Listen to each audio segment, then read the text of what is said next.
अभियान या ये बातें या ये ज्ञान सतत निरंतर चलता रहे, इसके लिए आपकी मेरी एक छोटी सी कोई एक एडजस्टमेंट हो जाए तो बहुत अच्छा। मैं ये चाहता हूं कि जो कुछ मैंने सीखा वो आप सीख लो। वंदे मातरम। बहुत सारे फ़ोन आते रहते हैं, बरसों की कवच है, पुराने कवच है, कब्ज से बहुत परेशान हूँ। तो कब्ज होना, मल का साफ नहीं होना एक बहुत ही साधारण सा रोग है, लेकिन इसकी जटिलता बहुत भयानक है। इसके यह सारे संसार में फैला हुआ है और सभी रोगों का मूल कारण भी कब्ज है। तो इसके प्रति लापरवाही बरतने से कई सारे रोग हो जाते हैं।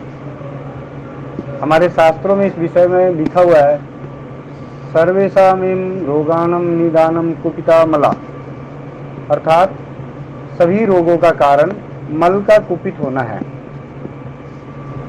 कब्ज होने का सबसे मूल कारण है, उनमें है अनुचित खान पान, रहन सहन। इसके अलावा शौच के वेग को रोकना, पानी कम पीना, जल्दी जल्दी भोजन करना, समय पे भोजन नहीं करना, बिना पूरी तरह से चबाए भोजन करना, जितनी भूख हो उससे अधिक भोजन करना, भारी भोजन करना, नींद की कमी होना और चिंता बनाए रखना, चिंतित रहना, चिंता करना। इसे बचने के लिए सबसे पहले जो कुछ काम कर सकते हैं, इसके लिए सूर्योदय होने से पहले उठकर 2-3 गिलास गुनगुना पानी, रात या रात्रि का रखा हुआ तांबे का पानी, इसमें 2-2 चुटकी हल्दी और नीम के पत्ते का पाउडर मिलाकर पीने के बाद कुछ देर टहलने के बाद जब शौच का प्रेशर बने तभी शौच को जाना है। जैसे ऊपर बताया कि समय से भोजन ना करना, तो समय से भोजन करना चाहिए। खाना चबाकर नहीं खाने से होता है तो खाना चबाकर खाना चाहिए। भोजन में मोटा अनाज खाना चाहिए, मतलब चोकर सहित वाला, हरी सब्जियां, हरे सलाद, मौसम के सब्जियां और सलाद खानी चाहिए। तली भुनी चीज़ें, मैदे की चीज़ें नहीं खानी चाहिए। फल को कभी भी रात के समय में नहीं खाना चाहिए। रात को भोजन करने के 2 घंटे बाद कोशिश करें कि भोजन सूर्यास्त के 2 घंटे के अंदर, सूर्यास्त होने के 2 घंटे के अंदर अंदर कर लें। और उसके बाद कम से कम 1000-2000 कदम चलें।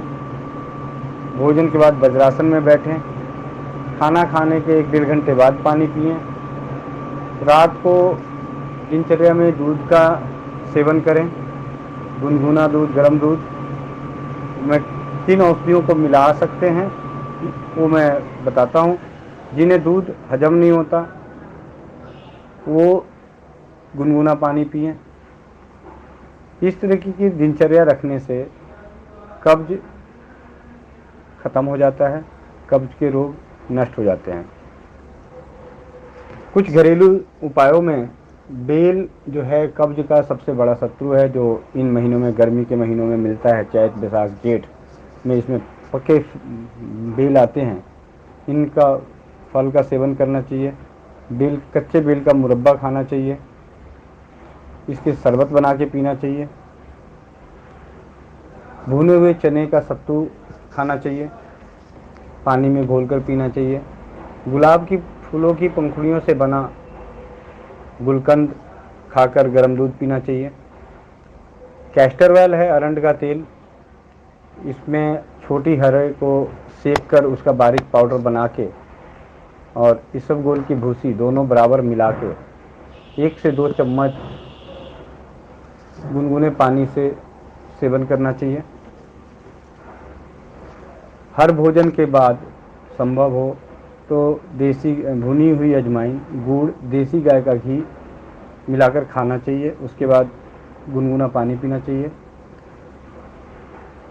योगासन में पश्चिमोत्तासन, वज्रासन, उत्तान पदासन, जानुशिरासन और पवन मुक्तासन जैसे आसन करने चाहिए। ये हमारे कब्ज के रोग को दूर करने में बहुत ही सहायक सिद्ध होते हैं। एक और हम औषधि बना सकते हैं जो भयंकर कब्ज को दूर करती है, वो है त्रिफला पाउडर, हरड़ बहेड़ा आंवला 1 चम्मच, त्रिकूटा सौंठ काली मिर्च पीपली से बनने वाला 1/4 चम्मच, गर्म दूध या गर्म पानी के साथ भोजन के बाद लेना चाहिए, खास करके रात्रि भोजन के बाद जरूर लेना चाहिए। तो मैं आप सभी भाइयों बहनों से विनती करना चाहता हूं कि अगर आप लंबे समय से कब्ज की शिकायत के शिकार हैं, कब्ज से परेशान हैं, तो इन उपायों को, घरेलू उपचारों को अपनाएं, अपने आहार विहार को सुधारें, सात्विक भोजन करें, अपने जीवन में भाई राजीव दीक्षित जी के व्याख्यानों को सुनें और स्वस्थ और समृद्ध बनें। वंदे मातरम। जय हिंद, जय भारत। आपका भाई बेटा गोविंद शरण प्रसाद।